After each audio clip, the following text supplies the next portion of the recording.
নমস্কার প্রিয় বন্ধুরা, দ্য টেস্টি কুকিংয়ে আপনাদের স্বাগত। আজকে নিয়ে এসেছি একটি নতুন রেসিপি, চিংড়ি মাছ দিয়ে বাটা কচুরলতি। খুব অল্প সময়ে এটি বাড়িতে বানিয়ে তৈরি করতে পারেন, যা আপনাদের খেতে খুব ভালো লাগবে। আমাদের এই রেসিপিটি করতে গেলে লাগবে কিছু পরিমাণ মতন কচুরলতি। তারপর কচুরলতিটা এইভাবে কেটে নিয়ে ছাল ছাড়িয়ে নেবেন।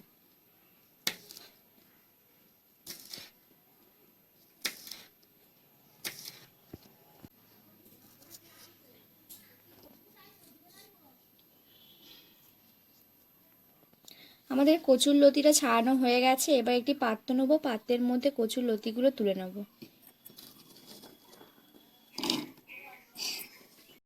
একটি পাত্র নেব, পাত্রের মধ্যে ছাড়িয়ে রাখা কচুরলতিগুলো দিয়ে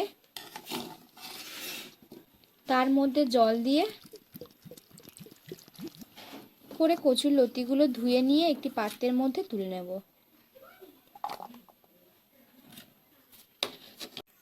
কচুরলতিটা সুস্বাদু হওয়ার জন্য চিংড়ি মাছ দেওয়া অবশ্য প্রয়োজন, তাই আপনারা চিংড়ি মাছ দিতে ভুলবেন না কচুরলতিতে। আমি আগে থেকে চিংড়ি মাছটা কেটে এবং ধুয়ে পরিষ্কার করে রেখে দিয়েছি। আপনারাও আগে থেকে চিংড়ি মাছটা কেটে ধুয়ে পরিষ্কার করে রেখে দেবেন। আমরা একটি পাত্র নিয়েছি, পাত্রের মধ্যে পেঁয়াজ, রসুন, লঙ্কা আছে, এগুলো এবার কেটে নেব কচুরলতির মধ্যে দেওয়ার জন্যে। প্রথমেই পেঁয়াজটা কুচু কুচু করে কেটে নেব।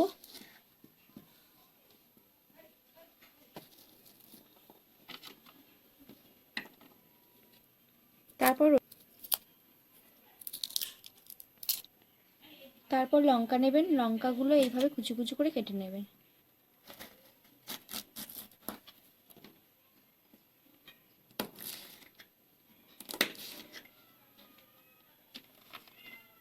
এগুলো সব কোচা হয়ে গেছে। এবার এর মধ্যে কচুরলতিটা দেব।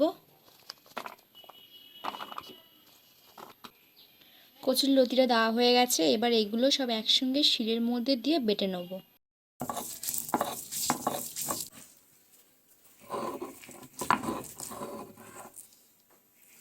আমাদের চিংড়ি মাছ দিয়ে কচুরলতিটি ভালোভাবে বাটা হয়ে গেছে। এবার একটি পাত্রের মধ্যে তুলে নেব। গরম হয়ে এসেছে, এবার অল্প করে কালো জিরে দেবো।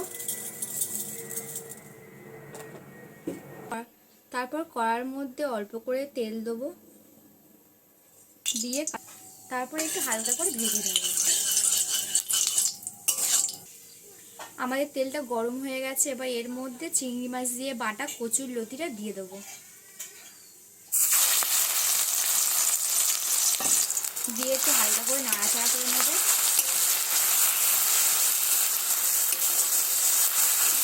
তার মধ্যে একটু স্বাদ মতন লবণ দেবেন, অল্প করে একটু হলুদ গুঁড়ো দেবেন এবং অল্প করে একটু লঙ্কার গুঁড়ো দেবেন। তারপর সবগুলো একসাথে মিক্সড করে নেবেন।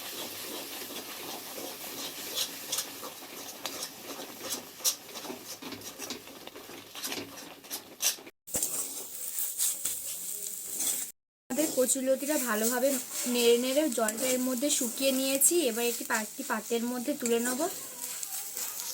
কচুরলতিটা একটি পাত্রের মধ্যে এবার তুলে নিচ্ছি। আমাদের কচুরলতি রান্নাটি আপনাদের ভাত দিয়ে খেতে খুব সুন্দর লাগবে।